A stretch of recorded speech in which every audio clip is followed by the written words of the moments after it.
Ce sont ce soir des enfants de la télé et de la radio. Nos informés, Guylaine Ottenheimer, bonsoir. Bonsoir. Rédactrice en chef de Challenge, Eugénie Bastier, bonsoir. Bonsoir. Journaliste au Figaro, rédactrice en chef de la revue Limite. Guillaume Goubert, bonsoir. Bonsoir. Directeur de La Croix. Et Laurent Mauduit, bonsoir. Bonsoir. De Mediapart, vous venez de publier, je le signale, main basse sur l'information. On l'a donné 100 fois perdu pour la politique à 1 mois et demi du premier tour de la primaire de la droite et du centre. On sera donc prudent ce soir quant aux chances de Nicolas Sarkozy de l'emporter, mais ce qui est sûr, c'est que l'ancien président de la République est dans une mauvaise passe entre les affaires, les critiques de ses anciens proches ou de ses concurrents actuels, sans oublier les sondages qui donnent une tendance favorable à Alain Juppé. Le dernier en date, sondage Odoxa pour France 2, publié aujourd'hui, qui donne au premier tour un Alain Juppé à 39%. Un Nicolas Sarkozy à 31%, Bruno Le Maire à 12%, François Fillon à 11%. Pour parler des 4 concurrents qui se détachent au deuxième tour, Alain Juppé arriverait en tête avec 59,5% des votes, 40,5% pour Nicolas Sarkozy. Donc ça reste un sondage à 1 mois et demi du premier tour. Et c'est dans ce contexte que Nicolas Sarkozy tenait cet après-midi au Zénith à Paris son premier grand meeting de campagne. Nicolas Sarkozy qui s'en est pris une nouvelle fois aux élites.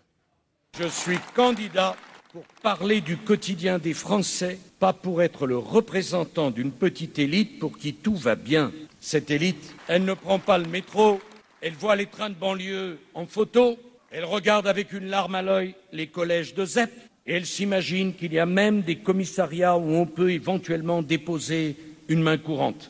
Nicolas Sarkozy, cet après-midi, en meeting au Zénith. Ce type de meeting et cette stratégie, on entend l'élite contre la France silencieuse, va-t-elle l'aider, peut-elle lui permettre de rebondir ?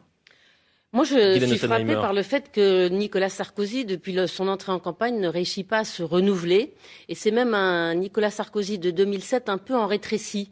Il y avait effectivement... 2007 ou 2012 ? 2007. C'est-à-dire que là où il voulait revisiter la France, il le faisait avec beaucoup de générosité, beaucoup d'allant, empruntant même des noms célèbres venant de la gauche, mélangeant le sang mêlé. On a vu après l'ouverture à la gauche, etc. Et là, rétréci, pourquoi ? Parce que là, il tape sur la gauche comme un fou, alors qu'il a quand même fait l'ouverture. Il tape sur les élites comme un fou, alors que si lui n'est pas l'élite, alors je voudrais... Et je suis pas sûre qu'il prenne très souvent le métro, en tout cas sûrement moins que Alain Juppé ne prend le tramway à Bordeaux. Donc je dis rétréci parce qu'il nous fait croire, il nous montre une droite française un peu nostalgique, revancharde, aigrie. Et je pense qu'il y a une autre droite qui est représentée par Alain Juppé, qui est plus libérale, plus ouverte sur l'Europe, plus ouverte sur le monde.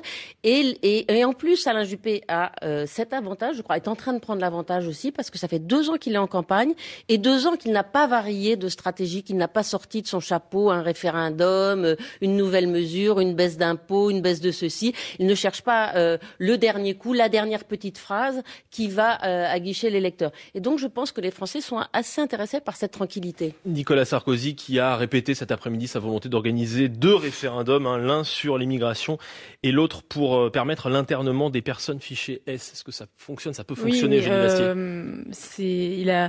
Ça me fait assez sourire de voir Nicolas Sarkozy sortir de son chapeau le référendum, sachant que lui-même a enterré le référendum de 2005 lorsqu'il était au pouvoir et qu'il a fait 0 référendum durant son quinquennat. Aujourd'hui, il nous sert cette mesure. En fait, le problème de Nicolas Sarkozy, je ne pense pas que ce soit son discours. Son discours, finalement, il est un peu le même qu'en 2007 et en 2012, avec un ton légèrement différent. C'est-à-dire qu'il est passé de Peggy à Trump. C'est-à-dire qu'il a un peu encore plus rendu encore plus populiste son discours. Mais finalement, ce discours-là, à mon avis, c'est un discours qui plaît au peuple de droite, et notamment aux gens. Donc quel est le problème ? Mais le problème, c'est les locuteurs. Le problème, c'est les locuteurs. Et ce discours n'est pas crédible. C'est-à-dire quand il parle de référendum, ça n'est pas crédible. Quand il parle d'insécurité, ce n'est pas crédible. Son bilan parle tellement contre lui qu'il n'a plus, les gens n'ont plus confiance. Il y a un problème de rupture de confiance et c'est le problème de rupture de confiance. Il n'arrive pas à le résoudre et le livre de Patrick Buisson est dévastateur à ce sujet puisqu'il explique très bien à quel point il y a une désillusion entre ce que Sarkozy prône et ce qu'il a fait. Et ce hiatus est impardonnable et les Français le comprennent bien. On ne peut plus le croire en quelque sorte. En tout cas, les électeurs ont du mal à le croire. Guillaume Goubert, Laurent Mauduit. Moi j'ai du mal à rentrer dans l'analyse des postures. Parce que je trouve que quand on regarde la campagne présidentielle, vue de gauche... Tout n'est que posture. Pas posture, c'est que je trouve que pour l'œil d'un persan qui regarde, La campagne française est quand même très très atypique, stupéfiante. Je veux dire, parce que dans la plupart des grandes démocraties, des personnes sur lesquelles pèsent des soupçons aussi lourds que Nicolas Sarkozy, sa carrière politique aurait été arrêtée, il aurait été mis sur la touche.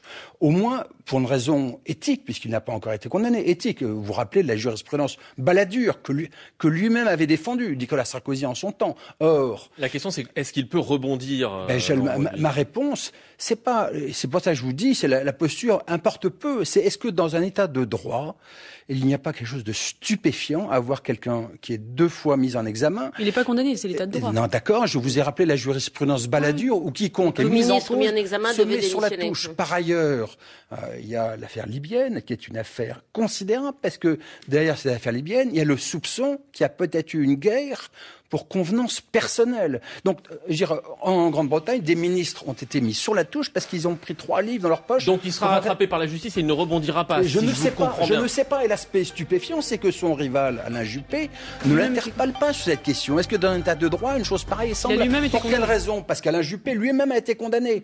Et donc, il y a un aspect, le bal des survivants, des morts vivants. Il y a un aspect, je trouve, mortifère dans cette campagne. Comment voulez-vous que susciter à droite de l'enthousiasme, parce que le débat est totalement pollué. On poursuit ce débat sur Nicolas Sarkozy dans 2 minutes maintenant, juste après l'info à 20h10. D'importantes perturbations ce soir dans le traitement des bagages à l'aéroport Roissy-Charles de Gaulle en cause un incendie dans le terminal T2E. Les passagers de l'Alliance SkyTeam qui regroupe plusieurs compagnies aériennes doivent contacter leur compagnie pour organiser la livraison de leurs bagages. Nicolas Sarkozy en meeting au Zénith de Paris ce dimanche. Le candidat à la primaire de la droite propose notamment un service militaire pour les jeunes de 18 ans sortis du système scolaire sans le bac. Nicolas Sarkozy qui a 8 points de retard dans les intentions de vote par rapport à Alain Juppé. C'est ce que révèle un sondage Odoxa pour France 2. Un Syrien de 22 ans fugitif en Allemagne. Les gares et les aéroports du pays sont sous haute surveillance. L'homme est soupçonné de vouloir commettre un attentat. Des traces d'explosifs ont été retrouvées à son domicile près de Berlin. Dans cette affaire, 2 autres personnes, des proches de l'homme en fuite, ont été interpellées ce dimanche. La France demande une enquête indépendante après l'attaque au Yémen. Hier, 140 morts et des centaines de blessés à Sanaa, la capitale, sous des bombardements. Des attaques qui pourraient être l'œuvre de la coalition arabe dirigée par Riyad. Elle visait les quartiers rebelles de la ville. Aux États-Unis, 2e débat pour les candidats à la présidentielle. Hillary Clinton et Donald Trump qui vont à nouveau s'affronter. Le candidat républicain est en mauvaise posture après la diffusion d'une vidéo polémique. Il y attaque notamment les femmes. Pour le premier débat, c'est Hillary Clinton qui avait le mieux fait valoir ses arguments. France Info. 20h, 21h, les informés, Jérôme Cadet. Les informés de France Info avec Guillaume Goubert de La Croix, Laurent Mauduit, Mediapart, Eugénie Bastier, Le Figaro et Guylaine Ottenheimer de Challenge. Nicolas Sarkozy peut-il rebondir? Grand meeting aujourd'hui au Zénith. Et puis jeudi, le premier des 3 débats à la primaire de la droite et du centre avec ses 6 concurrents. Guillaume Goubert, est-ce que c'est pas là finalement... J'allais dire sa dernière chance, c'est peut-être un peu tôt, mais en tout cas une bonne chance pour lui de se relancer, de rebondir. Ça va être pour lui une circonstance assez étrange parce qu'il va se retrouver mis exactement sur le même plan que les autres. Et il n'a pas l'habitude de ça, d'être surtout que on sait bien que ce genre de débat, les choses sont très cadré, très bordé, et donc il n'y aura pas beaucoup de possibilités de surpasser les autres. Donc il va se retrouver dans une situation qui ne lui est pas très favorable pendant ce débat. En tout cas, quelque chose que les Français n'ont pas eu l'habitude de voir toutes ces années, c'est-à-dire de le voir ramené au même rang que le reste de la population, si j'ose dire. Je voudrais quand même dire un petit mot à Laurent sur quand il dit que la France, ailleurs on n'imaginerait pas une chose pareille. Et là, si, je veux dire, on a vu l'Italie avec Berlusconi, on a vu les États-Unis avec Trump. Nul ne peut se prévaloir des turpitudes d'autrui. Mais malheureusement, on va parler de Trump tout à l'heure, c'est aussi malheureusement une tendance assez préoccupante de la vie publique ailleurs qu'en France aussi. Le débat possibilité de rebond pour Nicolas Sarkozy, dernière possibilité ou c'est trop tôt? Guylaine Ottenheimer. Écoutez, de toute façon, là, Nicolas Sarkozy est en avance auprès des militants. Il y a 260 000 militants. Selon un check interne, il aurait 60 à 70% des votes des militants. Donc, il est persuadé que c'est ces gens-là qui vont aller voter, que c'est ces gens-là qui vont amener les copains voter, alors que les autres vont hésiter. Il est persuadé ou il l'espère? Il l'espère. Et il pense qu'il faut entretenir l'élan de ce cœur de cible, alors que les autres qui sont un peu plus éloignés, peut-être hésiteront à prendre leur voiture ou en tout cas feront pas la retape autour d'eux. C'est toute sa stratégie et c'est pour ça que c'est très important de savoir effectivement combien de personnes se déplaceront pour aller voter. Donc, je trouve qu'il y a un aspect assez fort, moi qui me marque, c'est que le débat de jeudi sera important parce que les querelles de personnes, notamment Sarkozy versus Juppé, ont masqué une chose, c'est le contenu des propositions de tous les candidats, les Républicains. Je trouve qu'il y a une sorte d'effet de décalage. C'est-à-dire que la politique économique et sociale de Hollande a été tellement, de manière inattendue, à droite, que du coup, ça les pousse tous dans une forme de radicalisation pour se positionner encore plus à droite. Et de ce point de vue, il y a assez peu de différence entre Alain Juppé... Donc il va falloir qu'il se différencie, Nicolas Sarkozy. Oui, si mais dans un système de radicalisation stupéfiant. Je veux dire, ils sont dans une surenchère néolibérale. Et donc, je ne vois pas du tout de distinction forte de ce point de vue entre Sarkozy et Juppé. Un point de vue de l'économie, Jenny Bastier. Le point de vue de l'économie, vous avez tout à fait raison. Ils sont tous dans une logique libérale. Après, c'est vrai que c'est le problème des primaires aussi. On pensait que les primaires allaient justement remettre les idées au centre de la vie politique plutôt que les personnes, et c'est l'inverse qui se produit. C'est-à-dire que le débat, voilà, se centre de plus en plus sur la personnalisation de la présidentielle. La présidentielle avait un tour de plus, et on voit qu'on est dans un système où extrêmement personnalisé et où les figures des candidats comptent plus que leurs idées.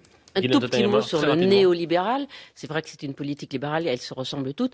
Enfin, on est quand même à 57% de dépenses publiques. On a un record européen. On est au-dessus de tout le monde en termes d'impôts. Je veux dire, de vouloir revenir un peu en arrière et un peu à une norme qu'il y a dans le reste du monde. Bah si, parce que néolibéral, c'était pas sur le programme des candidats de la droite et du centre. Néolibéral, ça veut dire excessif. On était sur Nicolas Sarkozy. C'est bien ce que j'ai dit. Continuons les déficits à 57%. Peut-il rebondir, et il essaiera de le faire dans ce débat, donc ce sera jeudi sur TF1, premier des 3 débats. On va maintenant parler d'un autre débat aux États-Unis cette nuit.